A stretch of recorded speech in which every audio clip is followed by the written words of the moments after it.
This is the second video of Love Song of J. Alfred Prufrock.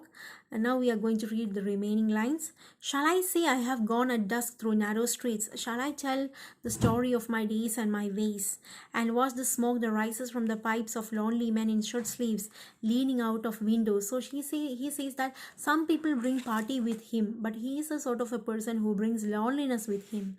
I should have been a pair of ragged clothes scuttling across the floors of silent sea. So here he compares himself to crab, the clothes of the crab. So just like how the crabs are very much protective, their main goal is self protection. The same way his goal is also self protection.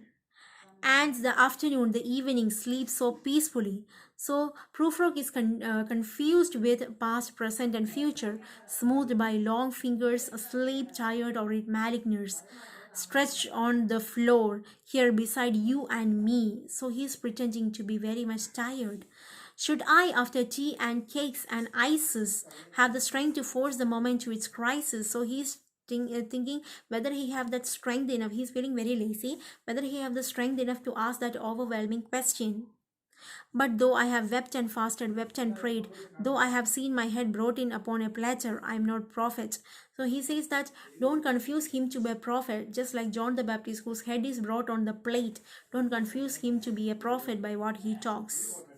And here is no great matter. I have seen the moment of my greatness flicker. So his moment of greatness flickers, like it shines very unsteadily.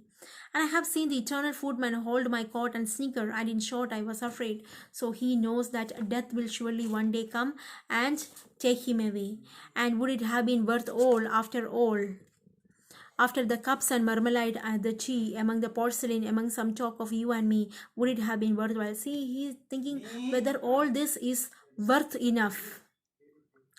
To have bitten off the matter with a smile, to have squeezed the universe into a ball, to roll it towards some overwhelming question, to say, I'm Lazarus, came from the dead. So he is thinking whether he can come back, whether he can have a comeback. Just like Lazarus, come back to tell you all, I shall tell you also. He has come back to give a prophecy. Now he says that nobody can come get out from that hell, and that hell is nothing but his self-doubt. If one settling a pillow by her head would say, that is not what I meant at all, that is not it at all. So if at all he's advancing to a woman, the woman would say, this is not, I didn't mean like this, I didn't mean our relationship to be like this. That is all what he faced. And would it have been worth it after all?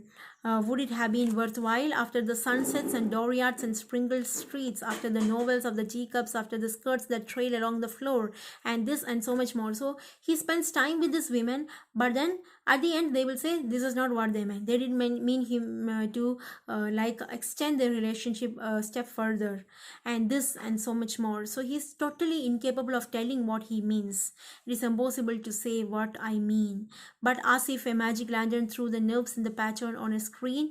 So just like how a lantern can put patterns on a screen. Would it have been worthwhile if one sitting a pillow or throwing off a shawl and turning towards the window would say, that is not at all, that is not what I meant. So every woman, however he goes to her and tries to befriend, when he tries to advance, they say, no, she's totally misunderstood, this is not what she meant.